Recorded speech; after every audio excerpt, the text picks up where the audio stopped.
بھی مطمئن ہے, تفصیلات کی ضرورت نہیں, ختم بات, اعتبار ہے, مطمئن ہو گئی. شیطان پیچھے سے آیا اماں کے پاس. ذرا تھوڑی دیر کے لیے تصور جمائیے, یہاں تو پڑوسن آ کے کوئی بات بتا دیتی ہے خاوند کے بارے میں تو کئی مہینے جھگڑا جاری رہتا ہے, پڑوسن محلے دار. شیطان نے آ کے بتایا لفظ کیا ہے, کہا حضرات تمہیں پتا ہے کہاں جا رہے ہیں, کہا دوست کی دعوت میں. تو کہنے لگے دوست کون ہے, رب کریم, اور ابراہیم کا خیال ہے کہ اس رب نے مجھے حکم دیا ہے کہ میں ذبح کروں. تو حضرت حاجرہ کہنے لگی کبھی باپ بھی بیٹے ذبح کرتے ہیں؟ شیطان کہنے لگا ان کا خیال ہے کہ ان کے رب نے حکم دیا ہے. تو جناب حاجرہ فرمانے لگی اگر رب نے حکم دیا تو پھر تو مجھے شیطان لگتا ہے, تو مجھے شیطان لگتا ہے. کا کیا مطلب؟ فرمانے لگی اگر رب کریم کا حکم ہے تو میرے پاس ایک اسماعیل ہے, اگر 1000 بھی ہوتے میں سارے اللہ کے راستے میں پیش کر دیتا, دے دیتی. مالک کا ہی تو ہے سارا کچھ, اسی کا ہے, اس میں لیت اللہ کی کیا گنجائش. حضرت سیدنا ابراہیم علیہ السلام نے بیٹے کے حلق پہ چھری رکھ بھی دی اور چھری چلا بھی دی, رکھ بھی دی اور وہ تو اللہ کریم نے فرمایا یا ابراہیم قد صدقت الرؤیا, ابراہیم تو نے خواب سچا کر دکھایا, وہ قیامت تک تیرا نام رہے گا. حضرت ابراہیم نے وطن بھی دیا, جان بھی دی, بیٹا بھی, اللہ کریم نے دمبے دیے, فرمایا یہ فدیہ ہے. اب یہ قربانی قیامت تک حضرت ابراہیم کے طریقے کے مطابق جاری ہے. حضرت ابراہیم بہت بڑے مہمان نواز تھے, بہت بڑے. آپ جب مصر میں قیام تھا تو بڑے بڑے لمبے چوڑے لنگر پکتے تھے, لوگ آیا جایا کرتے تھے, بڑا تفصیل کے ساتھ کھانا ہوتا تھا. مہمان نوازی آپ کی خاص صفت مبارکہ ہے. ہمارے ہاں بھی مہمان نوازی ہوتی ہے امیروں کی, بلکہ اب تو مہمان نوازی اس طرح کی ہے کہ کل تیری میرے پاس دعوت ہے اور پرسوں میری تیرے پاس ہے. وہی امیروں میں وہ چکر رہتا ہے, پارٹیاں دوست ایک دوسرے کو ڈالتے ہیں, تیری طرف پارٹی تیری طرف. اور اسی انداز میں اب یہ عید آئے گی نا, ٹکا پارٹیاں ہوں گی جگہ جگہ, اور لوگ سوال پوچھنے لگے ابھی سے, کہتے ہیں قربانی کا کتنا گوشت گھر رکھنا جائز ہے, قربانی کا کتنا گوشت گھر رکھنا جائز ہے؟ سارا ہی جی, اس لیے فریزر لے لے, فریج سے نہیں کام چلے گا, سارا ہی جہاز گھر رکھنا سارا ہی جائز ہے, رکھ لیں. او خدا کے بندے, قربانی وہ بندہ دیتا ہے جو سارا سال ہی گوشت کھاتا ہے. صحیح کہہ رہا ہوں؟ قربانی صاحب نصاب صاحب استطاعت بندہ دیتا ہے نا, تو وہ سارا سال ہی گوشت, تو سارا گھر میں رکھنا بھی جائز ہے, لیکن سارا دے دینا بھی. تو جو آ رہی ہے اس پہ کیوں توجہ کرتے ہو, جو دوسرا جائز ہے اس پہ کیوں نہیں عمل کرتے؟ سارا تقسیم کر دیں, بات ختم ہوئی. یقین کریں محرم میں جا کے دوست ٹیلی فون کر کے سوال پوچھتے ہیں, کہتے ہیں صاحب سنا ہے قربانی کا گوشت محرم میں کھانا جائز نہیں. میں کہ نہیں, ربیع الاول چ بھی جائز جے, رجب رمضان تک کھاؤ, کوئی بندہ نہیں منع کرتا, اس لیے کہ کسی کو دینا تو پسند ہی نہیں. یہاں پھر اس میں سے جو خاص چیزیں ہیں وہ اپنی فریج میں, اور باقی جو ہے وہ دوسروں کے لیے. یہ کیا طریقہ ہے ہمارا, اور اسی پہ عمل ہے. اللہ تبارک و تعالی ہمیں سمجھنے کی توفیق عطا فرمائے. حضرت ابراہیم بہت بڑے مہمان نواز تھے, صرف قربانی نہیں دیتے تھے, سارا سال بہت سارا لنگر, بہت سارا کھانا پینا, بہت ساری چیزیں جاری رہتی تھیں. اور جتنے غریب لوگ تھے فلسطین کے, ان کو پتا تھا کہ حضرت ابراہیم علیہ السلام کا لنگر جاری ہے. فلسطین میں جب آپ کا قیام تھا, ایک دفعہ ڈھیروں مہمان آ گئے اور کھانے کو کوئی چیز نہیں.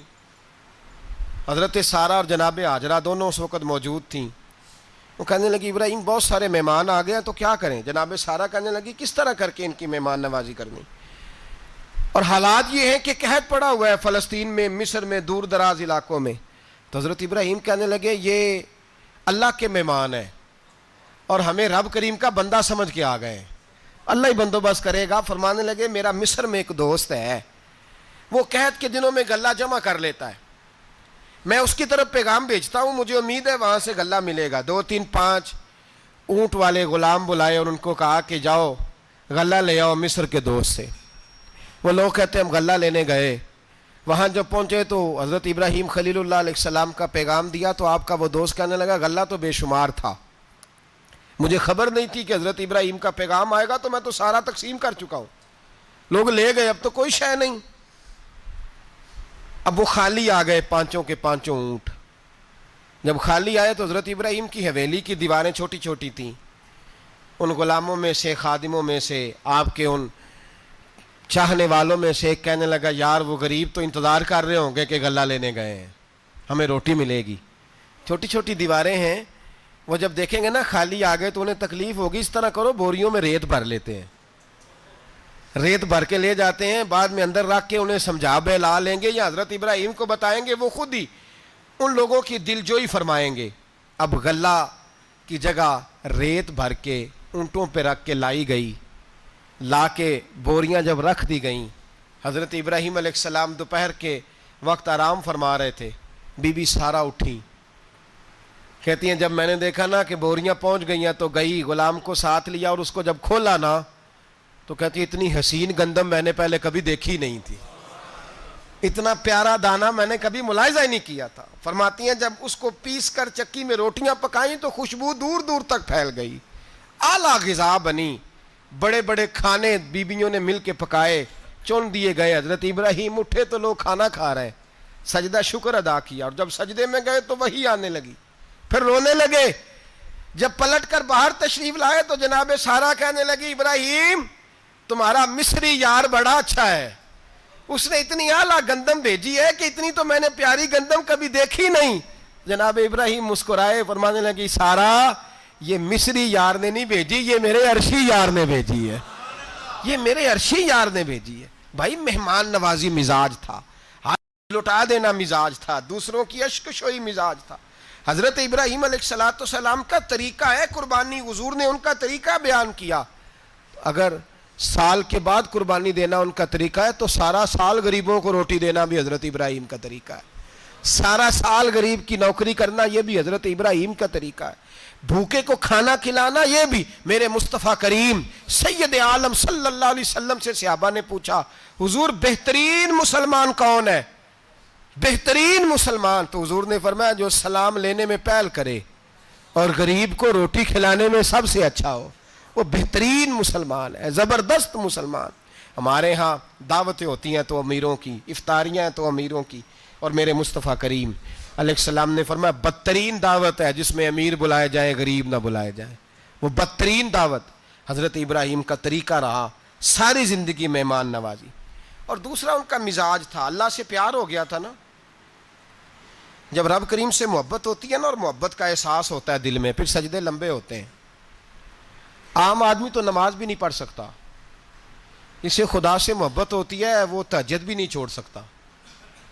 وہ یہ محبت کی بات ہے نا، جس کو پیار ہوتا ہے اس کی تہجد بھی ہے، اس کی اشراق بھی ہے، چاشت بھی ہے، اس کے عمرے بھی ہیں، اس کے حج بھی ہیں، اس کے بار بار کعبۃ اللہ کے دیدار بھی ہیں۔ یہ محبت الہی ہے، جوش مارتی ہے۔ ان لوگ سجدہ کرتے ہیں تو اٹھتے ہی نہیں، اللہ کے بندوں سے پیار کرتے ہیں اللہ کی۔ حضرت ابراہیم کو رب کریم سے اتنی محبت تھی، اتنا پیار تھا کہ وہ آپ کی زندگی کے ہر پہلو سے چھلکتا تھا۔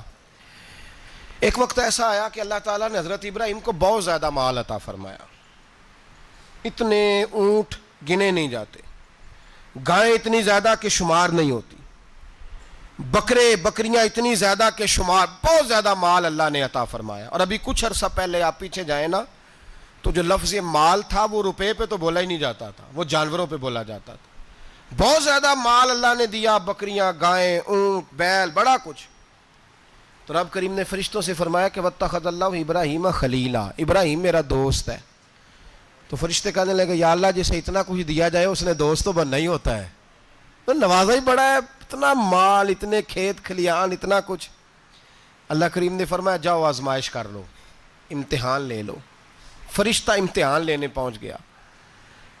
حضرت ابراہیم کے جانور چر رہے ہیں چراگاہ میں، حضرت ابراہیم بھی ہیں، غلام بھی ہیں، بہت بڑا ریوڑ ہے، آپ تشریف فرمائیں۔ ایک فرشتہ آیا تو کھیت میں چھپ کے بیٹھ گیا اور بلند آواز سے کہنے لگا سبحان اللہ والحمد للہ ولا الہ الا اللہ واللہ۔ یہ تسبیح بڑی پسند ہے، محبوب نے ان کی فضیلت بیان کی۔ اب وہ حضرت سیدنا ابراہیم علیہ السلام کھڑے تھے تو وہ کھیت میں بیٹھ کے تسبیح پڑھنے لگا سبحان اللہ والحمد للہ ولا الہ الا اللہ۔ حضرت ابراہیم کہنے لگے یہ میرے رب کا نام کون لے رہا ہے، بڑی اس کی میٹھی آواز ہے، بڑی، کون ہے؟ ڈھونڈنے لگے، گھومتے گھومتے اس کے پاس چلے گئے، فرشتہ انسانی شکل میں، تو میرے رب کا ذکر کر رہا تھا؟ اس نے کہا میں ہی کر رہا تھا۔ فرمانے لگے یار ایک دفعہ پھر نہیں کرتا؟ تو کہنے لگا ابراہیم پہلے تو میں اپنی مرضی سے کر رہا تھا، تو کہتا ہے تو پیسے لگیں گے، پیسے ہیں تو کر دیتا ہوں،